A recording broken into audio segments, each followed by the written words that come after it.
coming to UTT, Sharath, again, fantastic platform, especially for younger people. And when I see the matches, I see them on telly, for example, I see the intensity, I see people cheering, shouting, each point matters, the team atmosphere. Talk to me a little bit about UTT and the impact this has had. This is the fourth season, and I think this season we're really happy, at least as players. We're really happy to see the number of people coming into the stadium, cheering for each of their teams. They have different favorite teams, depending on the idols that they have. The youngsters look upon different players, of course. So they're coming out in big numbers, and they are cheering for a lot of us. And it's always great to play in a full house. COVID clearly made us see the difference there when we played with no spectators in the hall, including the Olympic Games. It was really no fun. You have a good shot. It's only you and your coach who are like feeling happy about it. There's no cheering. There's no energy that comes into the whole thing. So in fact, I for me, it's like, it's even better if we're playing an away match and the house is full and they're like going full supporting the home team, and even if they're booing us, that's some kind of an energy where you want to show like, okay, I want to do something here.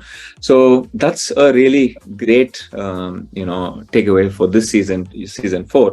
And the intensity, the kind of matches that we're playing, it's been actually, that's one thing that's been consistent from the first season, because of the short format, because of every point counts, every match counts. So everybody, even the weakest player in the team, tries to win that one game or 1 point, which will actually add to the contribution of the team, which is very, very important in the league stages. So it's the format is very exciting, and I think this season is pretty much the season where UTT has come of age in terms of the number of people watching it, the number of people watching in stadium, watching at home, and for the players, the foreign players are pretty much they know what to expect from UTT. In the beginning, they really didn't know what to expect, but now they really know what to expect from UTT and how they can use this to their benefit. All.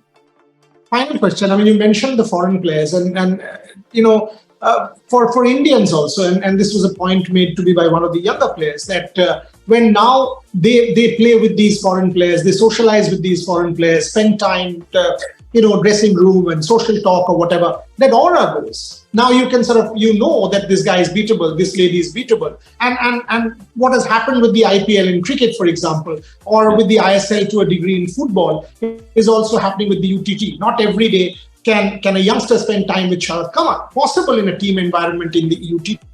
Talk to me about that bit. Very much, very much. It's not, okay, Sharath Kamal is still very accessible for the young ones.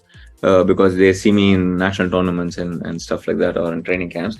But to share the space with the likes of Arunabh Quadri or Omar Asar, who played the quarterfinals of the World Championships, or like Benedict Duda, or even the girls Lily Zhang, and this level of players, when you even get to share the dining table with them, just eating lunch with them, brings out a lot of confidence in yourself. Firstly, I went into Europe as a 22-year-old kid in search of this very opportunity, because I wanted to train with some of the best players. I wanted to play matches with them, and I was in a foreign country, where culture was different, the weather was different, everything was very, very different, and I did have a social shock in the first years that I went, but over the years I grew upon that.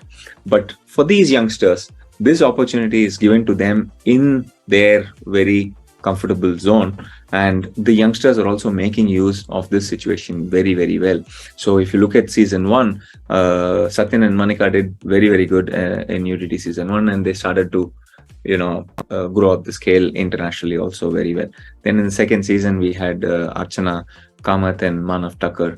They started, Manav went on to become world number 1 in that season of under 21 in the world. Then in the third season, there was Sudhita Mukherjee. She came out and she did fantastically well. And this season, you have players like Diya Chitale, Payas Jain, Srija Kula has had a fantastic run until now. The younger players are, so it's been a fantastic talent scouting place, UTT, and at the same time, the youngsters have made good use of the situation. I'll let you go there, Sharath. I mean, obviously, it's been excellent talking to you. We've been able to explore quite a few interesting, subjects here, and I look forward to catching up with you once again in China. We will be there, full team. 5-6 of us will be in China, supporting you, cheering for you, backing India. That's the way. I mean, you know me. We've decided to disrupt every possible event. We will have people on ground covering Indian sport holistically. Look forward to catching up there in person, Sharath. Thank you very much and all the very best for your preparations. Thank you very much. See you soon.